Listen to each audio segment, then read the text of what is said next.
the 3D cursor. So the 3D cursor is very powerful in Blender.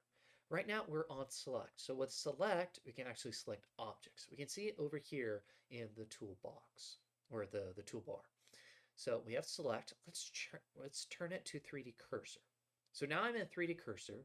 If I just select anywhere, we can see that the 3D cursor is now at that location. So the 3D cursor is this weird thing. It's this white and red ring with essentially 4 lines inside of it.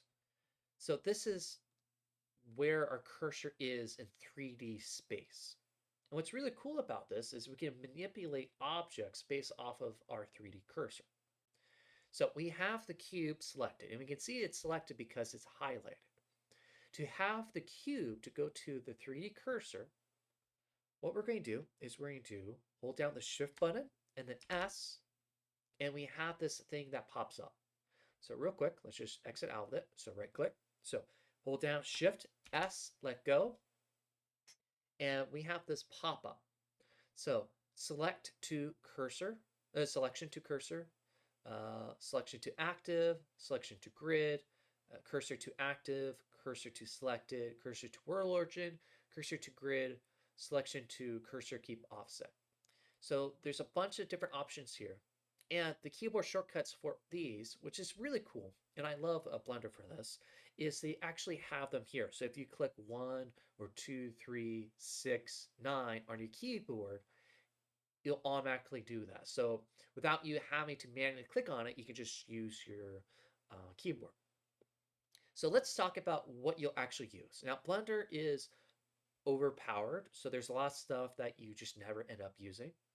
So what I tend to use a lot is selection to cursor, cursor to selected, and cursor to world origin.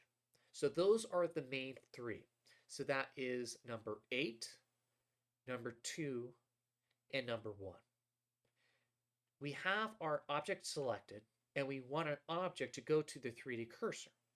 So that would be selection to cursor. Now I could either click on this or I could click 8 on my keyboard. And we can see that the 3D cursor is now at that location. Now let's say we want the 3D cursor back to the world origin. The world origin is the center point right here. So it's 0, 0, 0. So shift S, and we want to do cursor to world origin. Now, if I do shift S, selection to cursor, it's going to go to that location. So let's move this around, move it here, and I have it here, and I want my 3D cursor to go where this box is located. So I'm going to do shift S, cursor to selected, so number 2. So if I move it, I want the 3D cursor here, shift S, cursor to selected. The reason why we want to have the 3D cursor at a specific location could be that's where we want to add an object. So let's just move this guy real quick.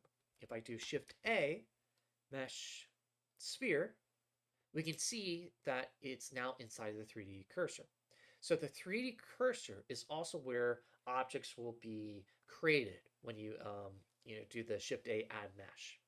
So maybe that's the reason why you want to move the 3D cursor. There's a lot of cool things you can do with it, but it gives you control of where objects are located.